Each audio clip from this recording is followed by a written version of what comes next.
¿Qué tal? ¿Cómo están? Soy Luz Helena Ramos y esto es En Directo. Cuando la circulación de la sangre o la respiración de una persona se detienen, cada segundo cuenta, es importante. El daño cerebral permanente o la muerte pueden ocurrir rápidamente. Si usted sabe hacer resucitación o reanimación cardiopulmonar, puede salvar una vida. Mire, cuando a nuestro alrededor una persona sufre un accidente, un atragantamiento, por ejemplo, y pierde la conciencia o cualquier otro tipo de evento que se pueda presentar, que lo deje sin respiración o sin pulso, conviene saber cómo realizar un par de maniobras de reanimación, porque con esos pasos, que son sencillos, ya ustedes van a ver, podríamos mantener la vida de un paciente antes de que lleguen los servicios de emergencia. Pero, ¿qué es la reanimación cardiopulmonar? ¿Cómo se hace? ¿Cómo se efectúa? Y también algo que es importante, ¿qué es lo que no debemos hacer en este tipo de prácticas y de procedimientos? ¿Será que sin haber yo, por ejemplo, entrenado, puedo realizar esta práctica y salvar una vida? ¿Será posible? Bueno, pues ese es nuestro tema del día hoy aquí en directo de Canal Capital. Los invito para que comiencen a comunicarse con nosotros a partir de este momento. Ahí está en la línea telefónica. 457-8300, extensión 5225 y 5226. Hoy tenemos estudio diferente, como ustedes lo están viendo, porque vamos a hacer un programa. Ya lo van a ver. Tenemos un estudio distinto al que tenemos habitualmente, pues, porque vamos a hacer un programa muy didáctico, muy práctico, muy útil para todos en casa, para que podamos entender cómo es que se puede hacer una reanimación en un caso de emergencia. Lo pueden hacer a través de línea telefónica y también a través de redes sociales. ¿Qué tal, Gustavo? Los saludo. ¿Cómo estás? Muy buena tarde, Luz, muy buena tarde para ustedes, nuestros televidentes que se conectan todas las noches con el directo de Canal Capital. Yo les recuerdo nuestras plataformas digitales donde usted ahí en casa puede participar con nosotros con nuestro tema del día. Ya vieron lo que nos mostró Luz, muy interesante. Entonces, Facebook Live, Periscope y nuestra cuenta de Twitter, @Canal Capital, desde ya. Están habilitados para que usted ingrese y nos escriba y participe acerca de nuestro tema del día. Nos haga cualquier pregunta, comentario o si nos quiere contar cualquier experiencia personal, aquí en directo de Canal Capital estamos dispuestos a recibirlas. Entonces ya sabe, usted que está ahí en casa o que va camino a casa también se puede conectar con nosotros y aprovechemos nuestro invitado el día de hoy para sacarle el jugo, como decimos por ahí, para sacarle cualquier pregunta a nuestro experto el día de hoy. Entonces, Facebook Live, Periscope y nuestra cuenta de Twitter, @Canal Capital, desde ya, habilitaditas y en tiempo real para que usted participe con nosotros aquí en nuestro tema del día. Entonces, Luz, me quedo conectadito como todas las noches haciendo la tarea juiciosito, esperando sus comentarios de nuestros televidentes. Muy bien, Gustavo, en cualquier momento regreso con usted entonces para conocer ya qué está diciendo la gente, qué está preguntando la gente que nos está siguiendo a través de nuestras plataformas digitales. Los saludo. A esta hora estamos en vivo y en directo aquí desde nuestros estudios en Canal Capital. Los saludo a todos, la gente que ya se está conectando poco a poco, minuto a minuto con nuestro programa, que sé que son muchos, ahí se van conectando poco a poco y ya vamos a comenzar a interactuar. Los invito para que comiencen a participar, porque para nosotros es importante esta interacción, la participación de ustedes, que ustedes nos llamen, nos hagan preguntas, aprovechen que está nuestro especialista aquí, le hagan las inquietudes, digamos, las preguntas que ustedes consideren que son importantes y también, muy importante, que siempre lo digo, que nos compartan su experiencia de vida. Para conversar sobre este tema me acompaña hoy el doctor Miguel Ángel Guzmán. Él es médico de la Cruz Roja Colombiana, seccional Cundinamarca y Bogotá. Es especialista en gerencia hospitalaria, salud ocupacional, es también docente universitario e instructor. Pero él también fue voluntario de la institución humanitaria durante 30 años y además es médico socorrista. Doctor, gracias por acompañarnos hoy. Muchas gracias por la invitación. Bueno, doctor Miguel Ángel, el tema es que la mayoría de estas paradas respiratorias, si se le puede decir así, ocurren fuera del hospital, ¿cierto? Ocurren cuando estamos en la casa, cuando estamos en la calle y genera una cierta demora en la asistencia por parte del personal médico. Entonces, de ahí la necesidad de que estas maniobras de las que nosotros vamos a hablar en nuestro espacio en directo de Canal Capital sean difundidas y sean conocidas por todos nosotros para que podamos, obviamente, aplicarlas en el momento que sean necesarias, en el momento que tengamos la necesidad en casa o en la oficina o en la calle, en fin. La primera pregunta que le quiero hacer, doctor Miguel Ángel, es ¿qué logramos nosotros con una reanimación de este tipo cardiopulmonar que llaman? Si la gente oye este término, ¿eso qué quiere decir y para qué sirve? Bueno, la reanimación cardiopulmonar básicamente lo que está enfocada es a tratar desde afuera, desde un medio externo, restablecer la circulación sanguínea y eventualmente también la ventilación. Fundamentalmente la circulación sanguínea porque la sangre es la que lleva el oxígeno a los órganos clave, órganos críticos como es el cerebro, el corazón y los riñones. Esa sería, digamos, la forma de que a través de las maniobras externas, que son las compresiones torácicas y eventualmente la ventilación, yo pueda favorecer el intercambio de oxígeno y llevar ese oxígeno a esos órganos críticos. Por eso es tan vital y tan fundamental el tiempo, ¿no? Claro. Como no perder tiempo, porque esa maniobra que ya hoy la vamos a explicar muy bien, puede mantener el flujo de sangre que le da oxígeno al cerebro, como usted lo explicaba, doctor. Se habla siempre de estos casos de emergencia, aplicar esta práctica, hacer esta práctica o efectuarla en casos de emergencia, pero ¿cuándo y a qué le llamamos un caso de emergencia o una situación crítica de emergencia? O sea, en estos casos serán para los pacientes que colapsan, paciente que en principio no tiene respiración y no responde, y que además eventualmente esa falta de respiración va a llevar a una falta de circulación, o sea, a un paro cardíaco.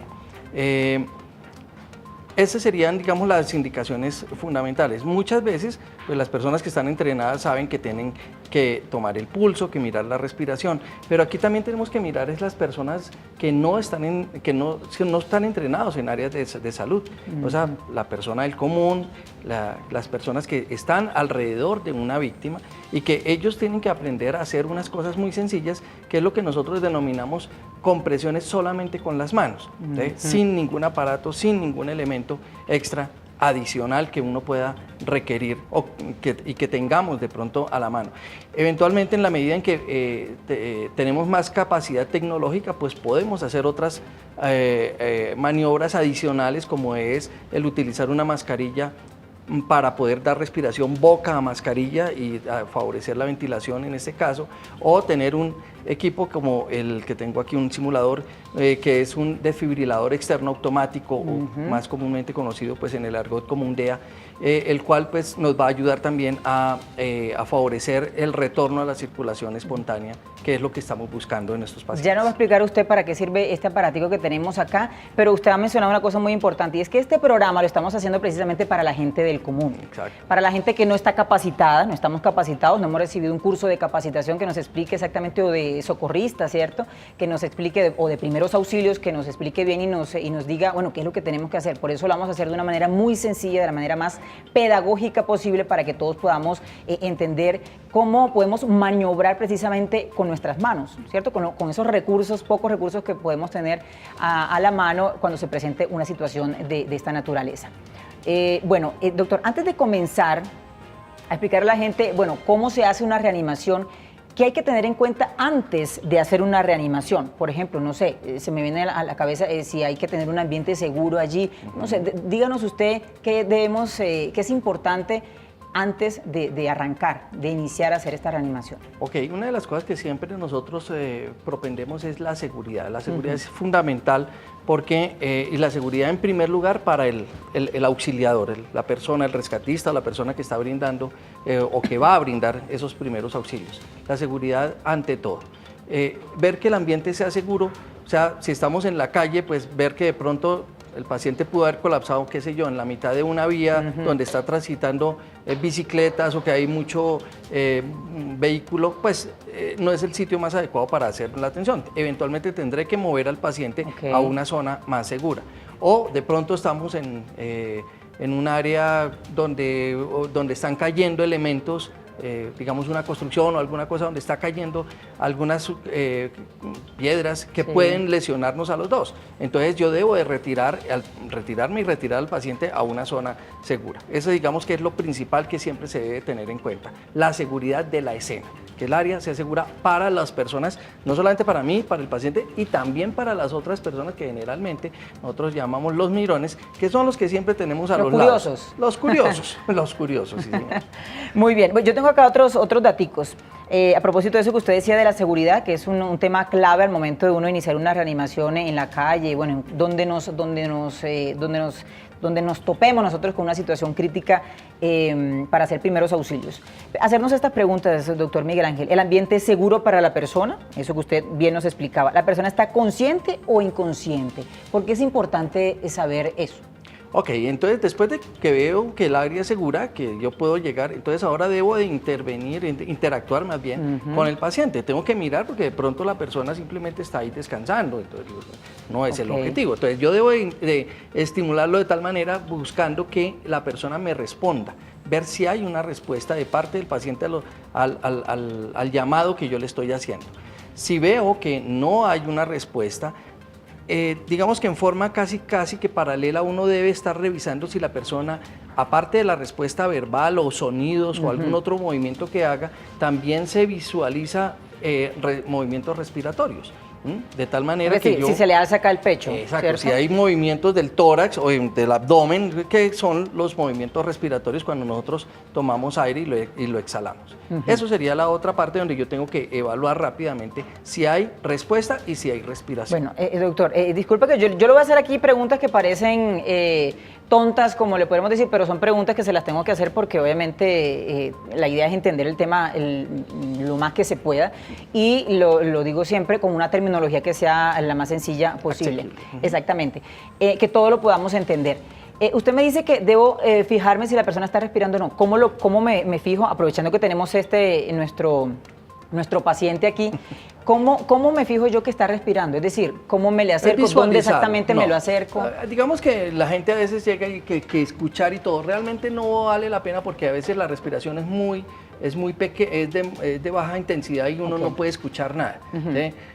Algunas otras partes que una motica de algodón que si se mueve, todo esto, nosotros no tenemos una motica de algodón siempre al lado para poder visualizar los movimientos respiratorios. Entonces simplemente es la percepción de la persona que va a llegar como auxiliador, a ver si hay, señor, no responde, y tampoco veo que haya como movimientos respiratorios. Hasta ahí veo que está inconsciente. Hasta ahí uno supone que el paciente está inconsciente eventualmente. ¿Sí? O sea, no hay una respuesta y no veo movimientos respiratorios. Mientras yo estoy en ese proceso que digamos es como el primer paso, ver si está respirando, si está consciente o si está inconsciente, ¿debo entonces ir llamando o le pido el favor a alguien? Ahí, ¿cuál es la mejor manera para no perder tiempo, que es lo fundamental? Exacto. Acá? Entonces ahí, digamos que hay dos situaciones. La primera es que haya otras personas. Entonces ahí es donde cuando yo veo, ya decido que el paciente, que voy a intervenirlo, ¿sí?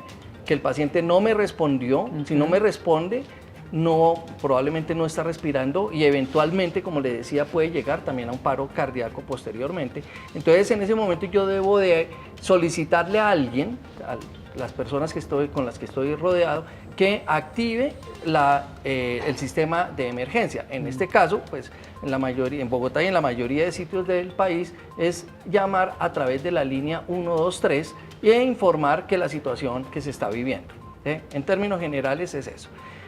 Al otro lado de la línea, pues la persona que contesta va a estar pidiéndole una información básica, dónde está ubicado el paciente, cuántas personas están alrededor, qué fue lo que pasó, si hay un entorno, y ellos le irán a decir más o menos en cuánto tiempo podría llegar la ayuda, que es la que estoy solicitando. Esa digamos que sería el objetivo inicial de pedir ayuda. Eso cuando tengo otras personas que me pueden colaborar. También puede suceder que yo esté solo con la víctima. Estamos hablando, es una persona, mi familiar es la tía querida, yo estaba haciéndole visita a ella y la tía colapsa y estoy solo. Sí. Entonces, en ese caso, vuelvo a lo mismo, yo reviso que el área sea segura, pregunto si la tía contesta, veo que no contesta y entonces yo debo, antes que nada, yo mismo hacer la llamada de emergencia. Para eso se utilizaría eventualmente el celular, ¿cierto? Los celulares tienen la particularidad de, pues lo mismo, yo hago una llamada a la línea 123, lo pongo en altavoz, puedo poner el celular al lado mío y en el altavoz ya voy interactuando con la persona que me está contestando al otro lado, pero además también puedo ir haciendo la atención o la reanimación que yo considero. Porque no debo dejar de hacerlo, ¿cierto? No se debe suspender hasta que llegue el personal médico. Exacto. Por eso es importante tener uno rápido la posibilidad de solicitar el apoyo de un equipo que tenga una mayor tecnología y mayor experiencia que la que nosotros tenemos. Muy bien, doctor Miguel Ángel, nuestro tema del día hoy aquí en directo ya comenzó a moverse, tenemos nuestra primera llamada telefónica, así que me voy a la línea.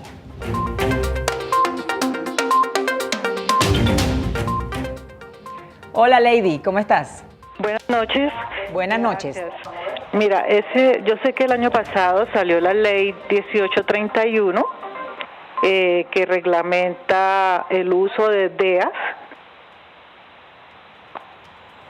¿Sí? ¿Se nos cayó producción? Sí, ahí está. El uso de los DEAs en sitios públicos y en colegios y universidades. pero quisiera saber si ya el gobierno lo reglamentó. Bueno, tenemos un poquito de problemitas en la comunicación, pero ahí se alcanzó... Un lapso de tiempo de 1 año para hacer la reglamentación, o sea, los artículos reglamentarios. Desafortunadamente hasta este momento no se ha dado esa insinúa muy bien a dónde debería existir estos aparatos que se denominan los DEA. Que es lo ¿Qué que pretende vamos a hablar esta ley, ahora. doctor? Expliquémosle a la La ley gente. lo que pretendía, lo que pretende es que, digamos, estar un poco a tono también con la realidad de la vida diaria. La mayor cantidad de principal causa de muerte hoy por hoy en Colombia y en el resto del mundo. Perdón. Entonces, estos aparatos y estas tecnologías y el entrenamiento, porque los aparatos solos no hacen nada, claro, es el entrenamiento de las personas lo que nos ayuda. La ley lo que propendía era que en sitios donde hay un alto volumen o un alto flujo de personas, por ejemplo, la universidades, universidad, las iglesias, los las centros plazas comerciales, los sitios de deportes, incluso pues las paradas de autobús, los Transmilenio, las estaciones de Transmilenio, donde es un flujo muy alto de personas. En esos sitios existieran los aparatos que se denominan DEAs, el desfibrilador externo automático, pero que también las personas estuvieran entrenadas, o sea, las personas que están en esos sitios fijos, pues que estuvieran entrenados para poder desarrollar y actuar rápidamente ante el colapso de una persona, de un transeúnte. Ese es el objetivo. Mientras se da, eso sería la reanimación básica, mientras llegan los equipos de emergencia, los que acabamos de mencionar, que llegue la ambulancia o que llegue personal con mayor entrenamiento a ayudarnos en la atención. ¿Qué pasó con la reglamentación de una cosa que es tan importante? Bueno, ¿En qué se quedó? no sabemos. Desafortunadamente, pues tal vez, pues, digamos que hubo varias coyunturas. En primer lugar, como les decía, se debió establecer en mayo, pero también venía la época, pues todo lo que tiene que ver con la política, las elecciones de presidente y todo esto, y realmente pienso que hasta ahora se embolató, exacto, doctor. y además ahora pues también al cambio de presidente también hay una serie de cambios en otros organismos. Entonces yo esperaría que ahora nuevamente se retome el tema, porque es una obligación, ya la ley sancionada es obligación del ministerio establecer la reglamentación. Además, porque hay que tener en cuenta esto, hombre, es la realidad de lo que está pasando. Es la primera causa de muerte que hay no solo aquí en Colombia, sino en el mundo, lo que tiene que ver con el corazón y con enfermedades coronarias. Me voy a redes sociales. Gustavo, ¿qué está diciendo la gente? ¿Hay preguntas o comentarios? Así es, Luz, preguntas, tenemos comentarios, también tenemos saludos, se está moviendo bastante nuestro tema a través de nuestras plataformas digitales, como siempre, Fabián Ricardo, José Simón y César Molano y Luz están ahí conectaditos con el directo de Canal Capital. Gracias por preferirnos y por estar ahí siempre en sintonía con esos temas de interés que nosotros le llevamos todas las noches aquí en Canal Capital. Inmediatamente me voy a nuestra cuenta de Twitter, @Canal Capital, donde Juan Carlos nos pregunta y dice: soy fiel televidente en directo, lo felicito por ese programa y siempre le saco el jugo a sus invitados, porque son muy buenos. Mi pregunta es, ¿no es peligroso hacerle RCP a un bebé? ¿No podría lesionar sus costillas? Hashtag en directo capital. Muy buenas noches, doctor Miguel Ángel. Y bueno, ¿qué le podríamos responder a nuestro televidente en este caso? Bueno, una pregunta interesante. A los bebés, usualmente los bebés su colapso no es tanto por el daño cardíaco, sino más bien está asociado a problemas pulmonares. Es lo que uno siempre encuentra, o la mayoría de las veces encuentra, el problema respiratorio, y mucho más, por ejemplo, ahora que ya se nos aproxima en estos días el nuevo pico respiratorio, que son 2 veces al año, y ahorita ya nos toca el pico del segundo semestre. Existe la posibilidad de que los niños puedan colapsar asociado a problemas respiratorios. Eventualmente lo mismo, el problema respiratorio puede llevar a un paro cardíaco de ese bebé. Y sí, eventualmente podríamos, cuando no se hace una maniobra de reanimación adecuada, podríamos fracturar las costillas, y esa fractura de costillas podríamos también lesionar otros órganos como la parte visceral abdominal, cuando no hay un buen entrenamiento. Desafortunadamente, pues en los bebés pues tienen que recibir un entrenamiento especial. No es lo mismo que un adulto. Un adulto yo le puedo hacer compresiones, eventualmente no las necesitaba, pero se las hago y probablemente no le voy a hacer mayor daño. A un bebé pues por ser más frágil, puede que tengamos una mayor cantidad de daño o que podamos causar daño cuando no hacemos las maniobras en forma adecuada. Ya voy con Gustavo nuevamente, pero hay una cosa que usted ha dicho que es muy importante y es no solo hacerlo, sí, yo tengo que poner las manos ahí, que ya usted me va a decir cómo se ponen las manos y dónde es que hay que poner las manos y hacer presión, porque podemos hacer más daño con la reanimación, es cierto, empeorar la situación del paciente que mejorarla. Entonces, creo que eso nos lo explique de manera muy práctica más adelante, doctor Miguel Ángel. Gustavo, sigo con usted. Así es, Luz. Bueno, la respuesta de nuestro invitado para Juan Carlos, que es fiel televidente, como nos lo dijo, en directo de Canal Capital. Muchas gracias por estar siempre conectado a través de nuestras plataformas digitales. Fabián Moreno nos pregunta, si se atora una persona, ¿qué se debe hacer y si está sola? Entonces, bueno, doctor, ¿qué se debe hacer en estos casos?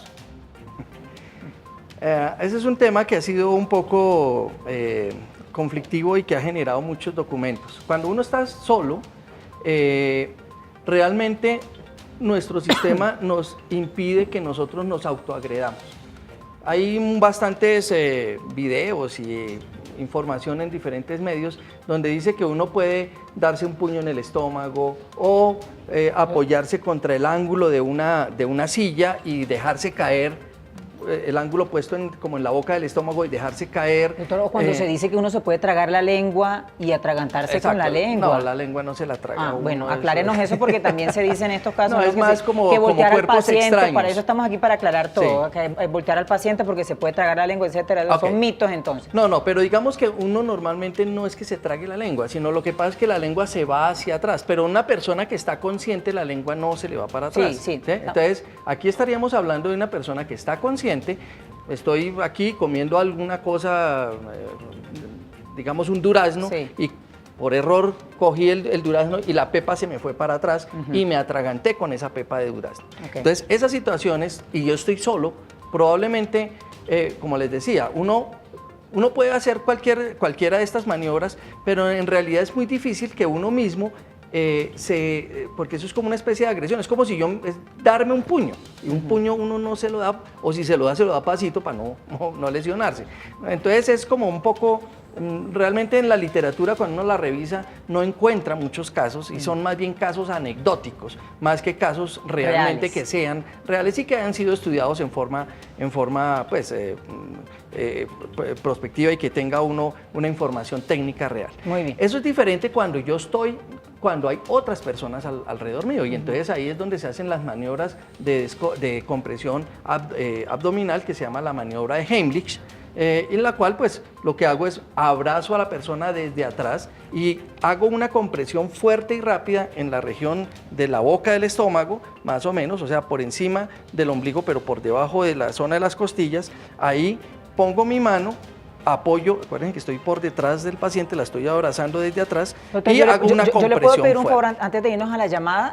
¿Será que uno de los muchachos nos puede colaborar para que hagamos, o lo podemos hacer acá con el eventualmente con el maniquí podríamos mirarlo? Entonces, en ese caso, para que le quede claro a la persona que nos hizo la pregunta. Entonces, le pregunto, señor, ¿se está atorando? Probablemente él me va a decir que sí y no voy a poder hablar porque si estoy atorado no puedo sacar sonidos. Entonces, tranquilo, yo sé primeros auxilios, le voy a ayudar, me ubico por detrás de la persona, pongo una mano empuñada en la boca del estómago, pongo la otra mano por encima de la primera y hago una compresión fuerte y rápida. También es importante tener un pie de apoyo soporte, atrás, ¿no? Claro, para que no vaya a tener problemas. Y hago una compresión fuerte y rápida hacia mí, buscando que el cuerpo extraño salga o se movilice al menos, y ya la persona, después de movilizarlo, lo pueda botar, escupirlo y pues ya pueda respirar. Ese es el objetivo de esa maniobra de Heimlich. Hay muchas otras maniobras que están descritas, pero como le digo, no tienen estudios. La Asociación Americana de Corazón, la AHA, es la única maniobra que recomienda, que es esta maniobra de Heimlich, y unas pequeñas variaciones que se pueden hacer en los bebés, pero pues vuelvo, insisto, para eso de los bebés sí tienen que tener un entrenamiento un poquito especial, pues para evitar causar más lesión y eventualmente pues dañar más al paciente. Muy bien. Saludo a Carlos, que me está esperando ahí en la línea. Hola, Carlos. Buenas noches, señorita, y buenas noches al doctor. Los programas son excelentes. A ver, mi inquietud es la siguiente. Este programa lo asocio también con el de ayer, porque el de ayer era derecho a morir dignamente. o la eutanasia. Entonces, mi pregunta tiene que ver con esto porque con lo que el doctor está diciendo de la reanimación cardiopulmonar, porque mi mamá pues es un caso especial, ella tiene 80 años, tiene un envejecimiento cerebral y tiene pañal, tiene sonda gastro en el estómago y casualmente ahorita ando en ese dilema con mis hermanos porque pues ella no tiene una vida digna y casualmente pues yo pienso y le pregunto al doctor que él tiene el conocimiento acá para las leyes o lo que está vigente para la medicina aquí en Colombia. El caso de mi mamá, que es una enfermedad que ella tiene sonda gastro en el estómago, en el caso de que ella tenga un problema de respecto a que tengan que hacer la reanimación a una persona que tiene 80 años, tiene sonda gastro en el estómago, tiene alimentación enteral, está con trombosis, está terrible. La medicina sí la reanima en caso de que se ahogue con una apnea o que le dé un infarto, seamos sinceros, le puede ocurrir. Quiero saber si en ese caso la medicina le salva la vida, que ya no es salvarle la vida, sino ponerla a seguir sufriendo. Esa es mi inquietud y espero que me puedan ayudar con una respuesta, pues no que comprometa nada, pero sí que me oriente. Muchas gracias. Gracias a usted, Carlos, por comunicarse con nosotros. Bueno, doctor Miguel Ángel, nos salíamos evidentemente un poco del tema. No sé si usted le quiera, no, pero sin sí ligeramente comprometerse, tiene ¿verdad? alguna cosa, sí tiene Pero razón, sí y hay una cosa que es la ley o las normas para morir dignamente.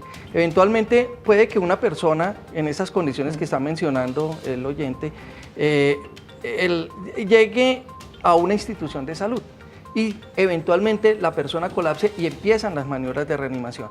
También hay unos momentos para terminar las maniobras, que la persona, por ejemplo, se canse. Estamos hablando de si estoy solo, yo tengo un límite físico, que la persona eventualmente, o que llegue otro grupo de personas que tienen una mayor experiencia que la que tengo yo y ellos van a continuar haciendo las maniobras de reanimación. Que el área deje de ser segura. Entonces pues si, acuérdense que prima también la vida del reanimador. Entonces, si el área ya es segura, yo suspendo maniobras porque mi vida prima ante eso. Y en este caso, una situación y es que exista una orden de no reanimación, pero dada por un grupo de médicos que hayan hecho un análisis ético y que le hayan dicho y que hayan generado un documento donde haya un consentimiento, exista un consentimiento donde dice que si la persona hace colapso no sea reanimable. Eso también existe. Muy bien, doctor. Tenemos que irnos a la pausa, un corte muy breve. Quédense allí conectados con nosotros en directo de Canal Capital. Antes de nuestra pausa, el dato.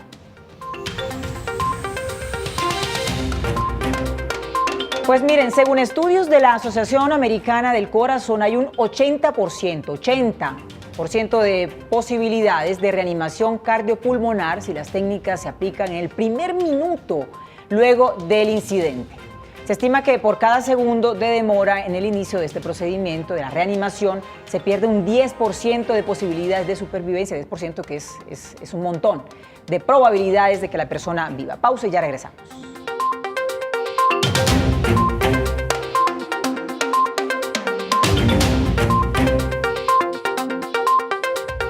Este programa es patrocinado por Azúcar Manuelita, que refina el mejor azúcar del país. El mes próximo celebraremos en Bogotá el 58º Banquete del Millón, una cena simbólica en donde solo se sirve pan y una copita de vino. Fueron los alimentos que Jesús ofreció en la última cena, cuando nos dio su cuerpo, su sangre, su vida, su amor. Desde 1961 estamos en el Minuto de Dios, celebrando esa cena de generosidad y amor. El dinero recaudado se destina siempre a colaborar con familias pobres. En este año queremos continuar nuestra tradición. Ojalá logremos que ustedes se vinculen. Ojalá simbólicamente participara siquiera 1 millón de colombianos en ese banquete de amor. Los espero a todos ustedes, aunque sea pequeña su colaboración. Dios mío, en tus manos colocamos este día que ya pasó y la noche que llega.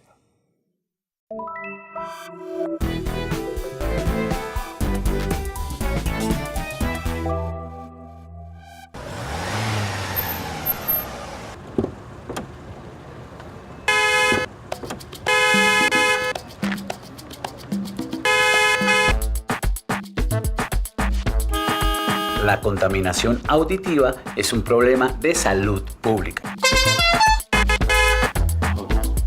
Y en Bogotá pareciera que no podemos manejar sin utilizar el pito.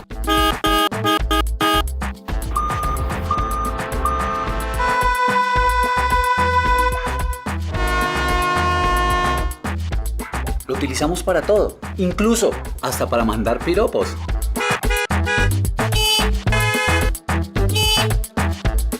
El pito es una alerta. Es para hacerse visible en una situación de riesgo. No causes molestias con el pito. Utilízalo solo cuando sea necesario. La ciudad te lo agradecerá.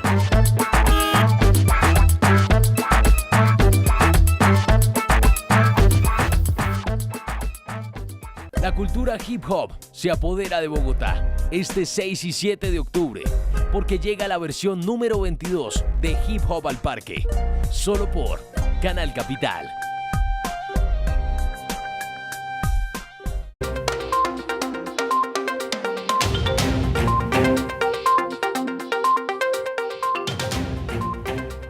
Muy bien, hoy estamos hablando aquí en directo de Canal Capital de esos pasos o técnicas básicas para efectuar una maniobra de reanimación, de resucitación cardiopulmonar. ¿Qué es eso que nosotros debemos tener en cuenta incluso antes de comenzar esta reanimación?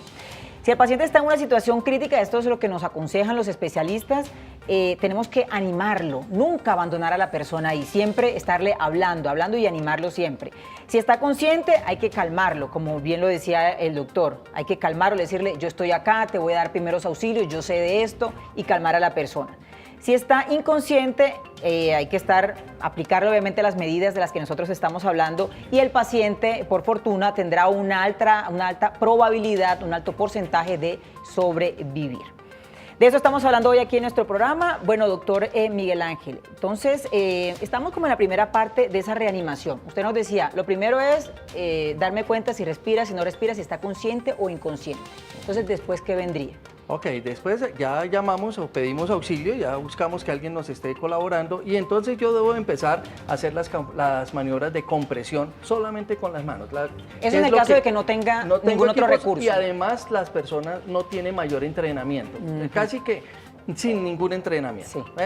Que es lo que se ha propendido ahora. Entonces, ¿yo qué debo hacer? Ya me ubico al lado del paciente, sí, de tal manera que yo quede más o menos frente al pecho de la persona. El paciente seguramente, como dijimos que había colapsado, debe estar seguramente en el piso. Lo voy a poner de espalda, la espalda al piso mejor.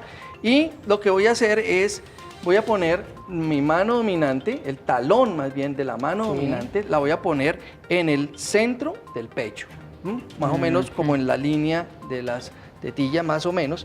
Voy a poner ahí el talón de la primera mano, en todo el centro, que es en el hueso esternón, que es donde podemos hacer la presión. Bueno, listo. Con la segunda mano apoyo sobre la primera y es muy importante que mis dedos no queden tocando el tórax del paciente, sino que los dedos puedo ponerlos entrelazados, puedo poner las manos cruzando la otra, entrelazar los dedos.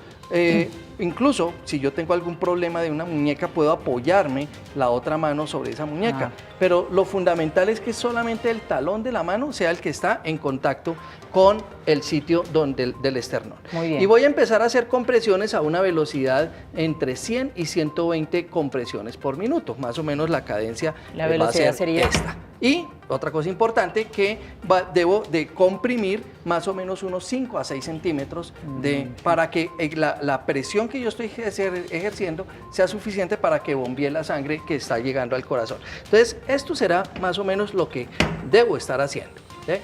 Y voy a estar haciéndolo permanentemente. ¿Qué sucede? Esto, no tengo más tecnología, no sé dar respiración, no tengo el desfibrilador, entonces lo único que voy a hacer es compresiones a un ritmo entre 100 y 120 compresiones por minuto.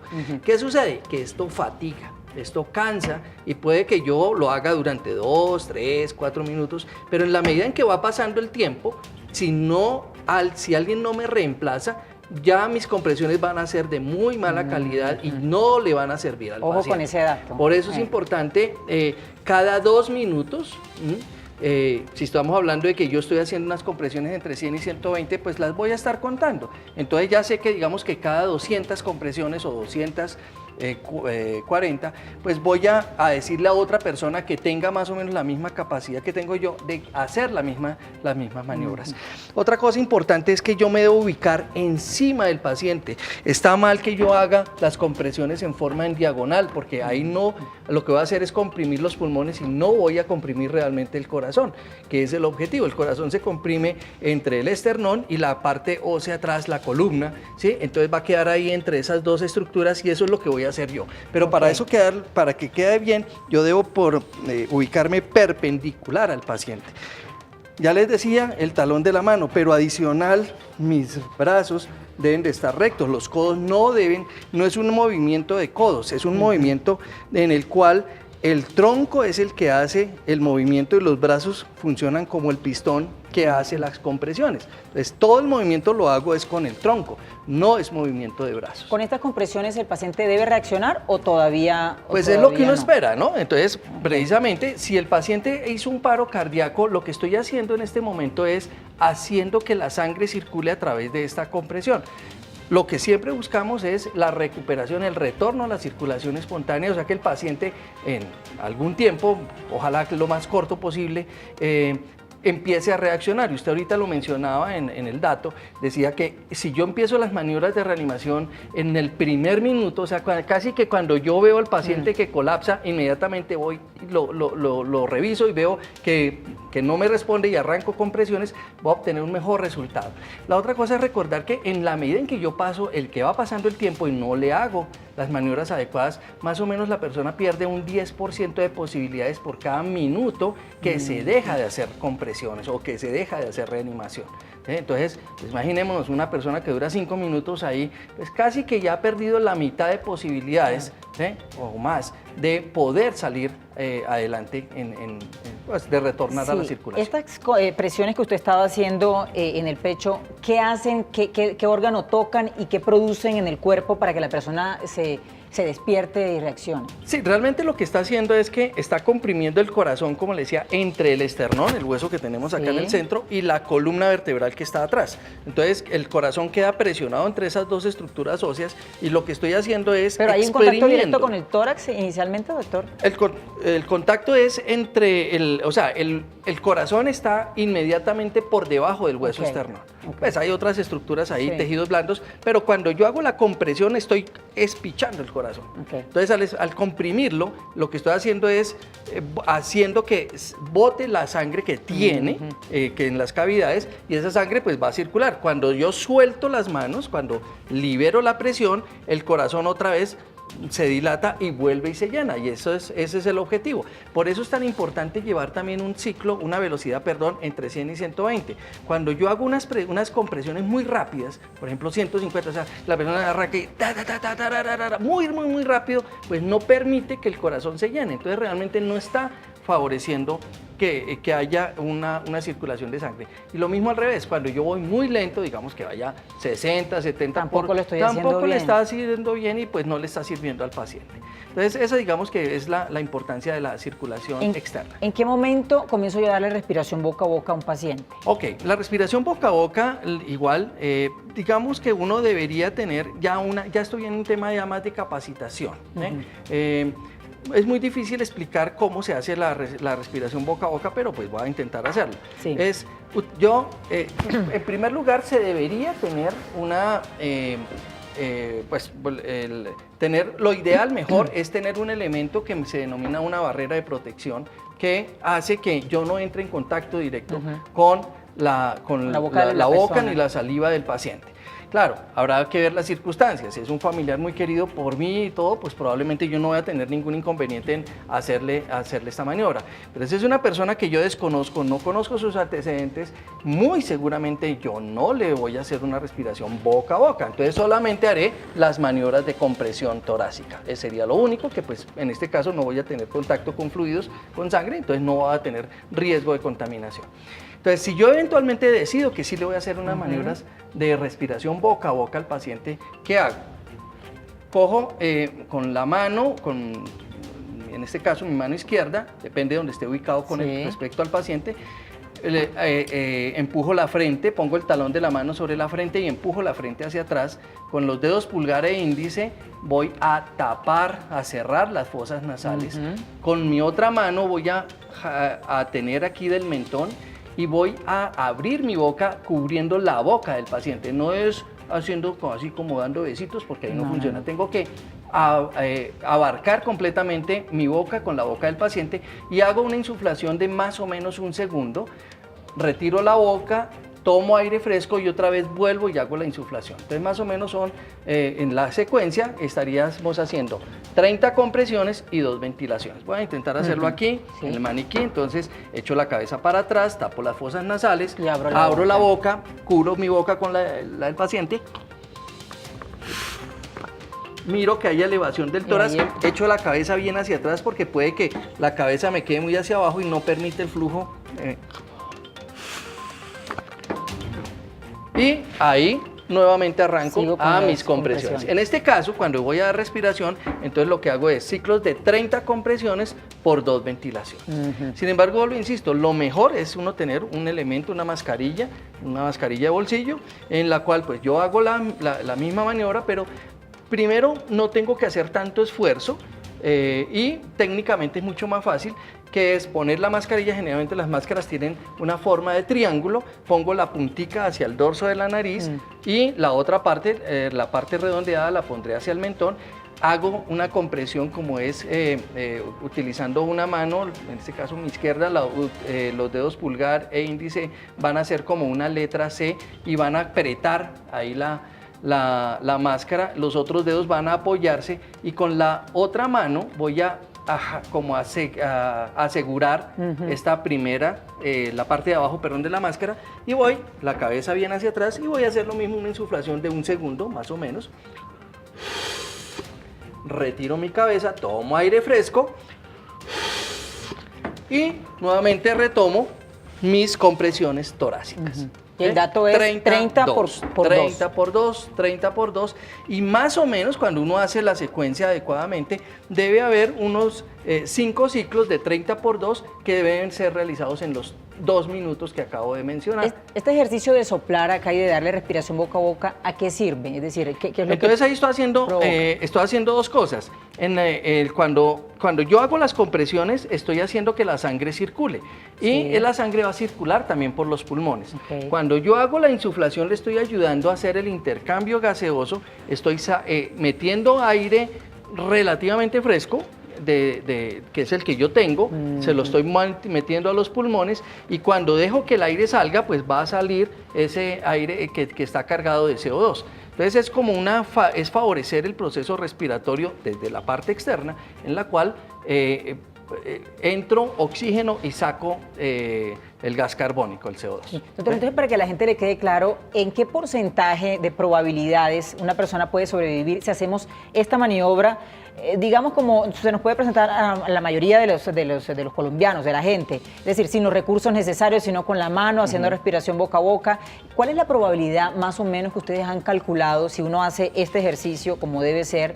¿En qué probabilidad en que la persona pueda sobrevivir y pueda alcanzar a llegar a un hospital o a una centro médico? Las estadísticas lo que nos muestran es que como la mayoría de personas se les empieza en una forma tardía estas maniobras y casi siempre pues es por desconocimiento de los familiares o de las personas del entorno, muchas veces la cantidad de personas que logran sobrevivir, que logran salir del paro cardíaco o del paro cardiorrespiratorio está alrededor de un 40%.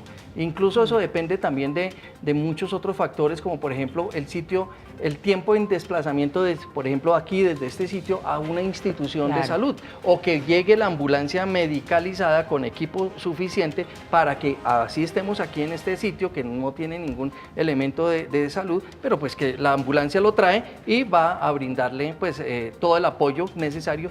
En esas condiciones pues eventualmente podemos tener más o menos un 40% de posibilidades. Reanimación cardiopulmonar, una técnica útil, práctica para salvar vidas en muchas ocasiones y casos de emergencia. De eso estamos hablando hoy aquí en directo de Canal Capital. Pausa y ya volvemos.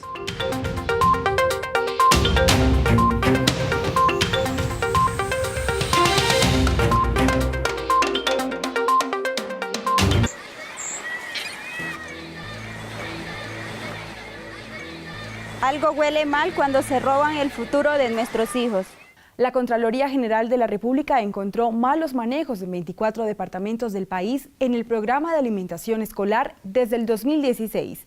Procesos fiscales siguen avanzando para hacer pagar a los responsables. Contraloría General de la República. Cuidar lo nuestro tiene sentido.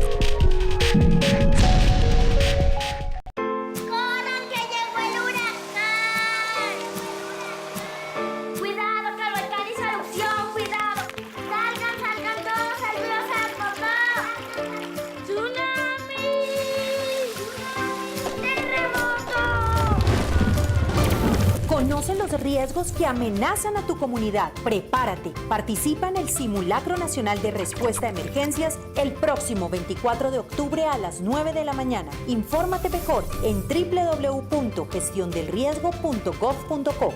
Unidad Nacional para la Gestión del Riesgo de Desastres. Gobierno de Colombia.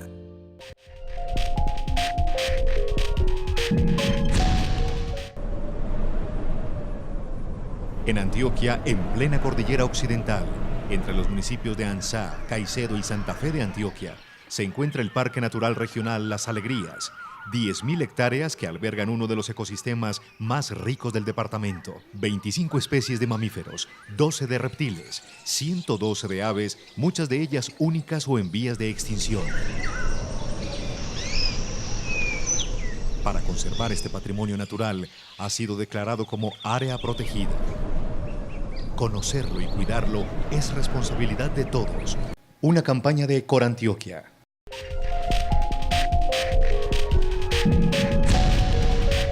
Tener TDT es tan fácil que se puede conseguir hasta en un supermercado. Te voy a mostrar cómo se instala. Es facilísimo. Solo conectas la antena, configuras y listo. Además, funciona en cualquier televisor. Así de fácil es disfrutar de los mejores programas en alta definición.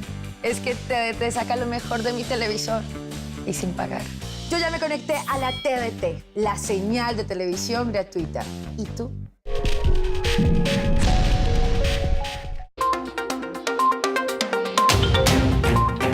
Continuamos aquí en directo de Canal Capital con nuestro tema del día, reanimación cardiopulmonar. Y bueno, como siempre, sigo invitando a todos nuestros televidentes que se conecten con nosotros a través de cualquiera de nuestras plataformas digitales que desde ya están habilitadas y es en tiempo real. También a través de nuestra línea telefónica para que usted participe con nuestro tema del día, preguntas, comentarios o si quiere contarnos cualquier experiencia personal. Inmediatamente me voy con saludos para Víctor, Teresa, Fabián, para Flor y para Mari que están ahí conectaditos con nosotros en el directo de Canal Capital. Y tenemos una pregunta de Fabián Moreno. Él nos dice, doctor, ¿usted sería tan amable de decirnos la presión arterial, cómo se mide? Bueno, la presión arterial pues debe ser medida con un aparato que es un tensiómetro y pues hay dos modalidades. Una es el tensiómetro digital que se pone el brazalete y pues el aparato pues a través de un comando toma la tensión y le da unos numeritos que están establecidos ahí.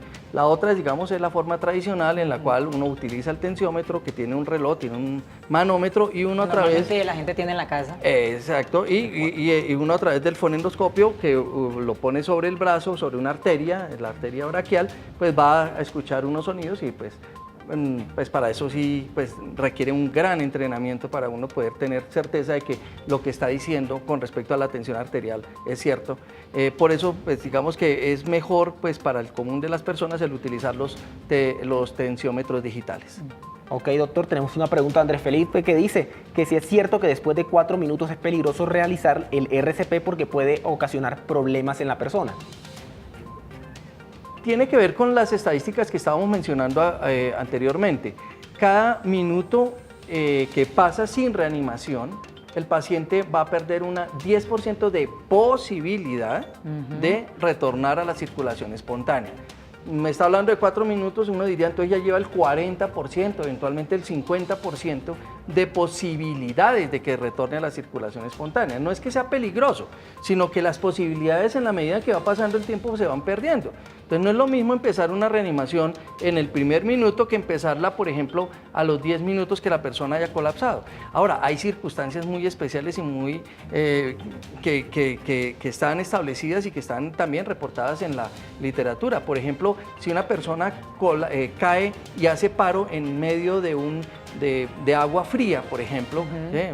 Esos datos los encontraron, los primeros datos que hay pues, reportados son los pilotos cuando en la guerra caían al Mar del Norte, es agua completamente fría y duraban muchísimo tiempo y podrían entrar en un paro, pero los sacaban y empezaban a reanimarlos después de muchísimo tiempo. Entonces el frío es un elemento protector en este caso. Bueno, doctor, tenemos ya unos 2 minutos para concluir el programa. Quiero que me explique bien este aparatico entonces, cómo funciona.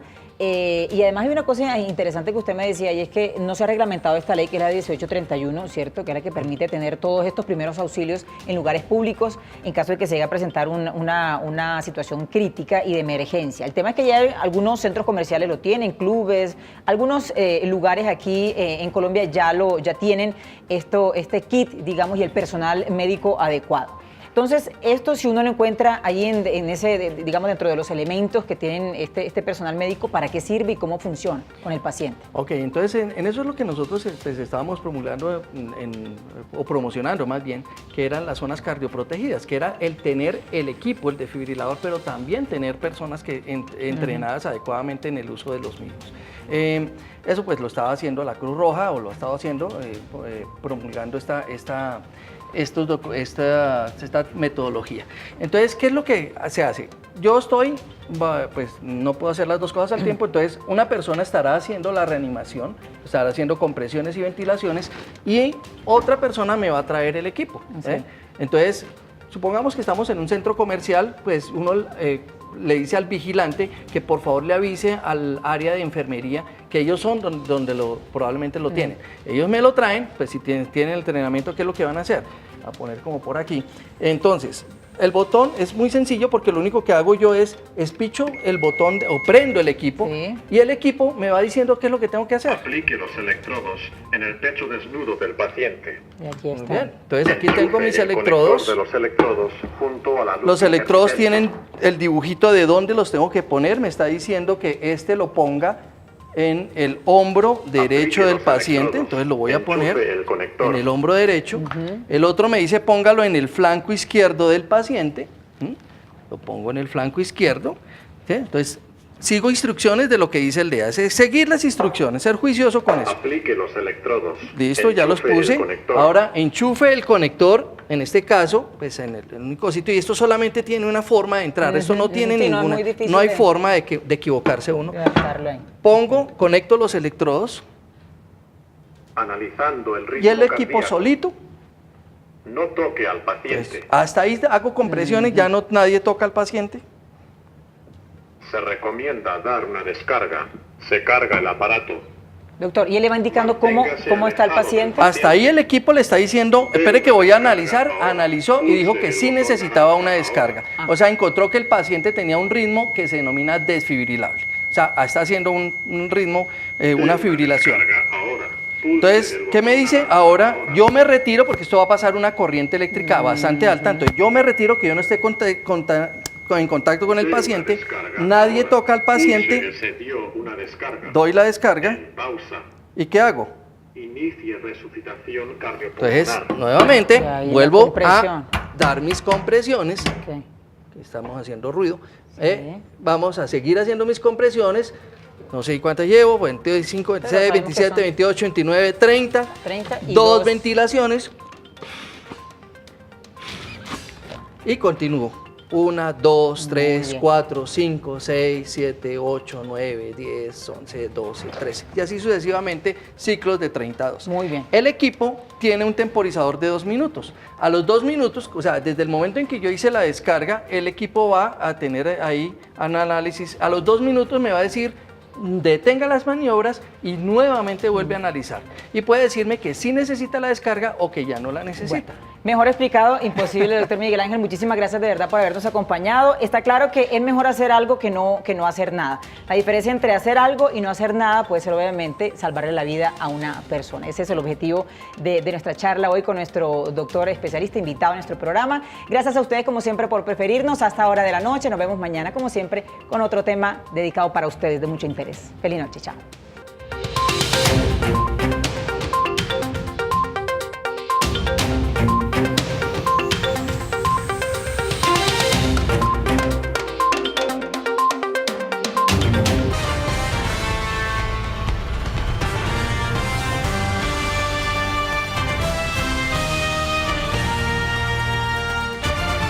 Este es Canal Capital.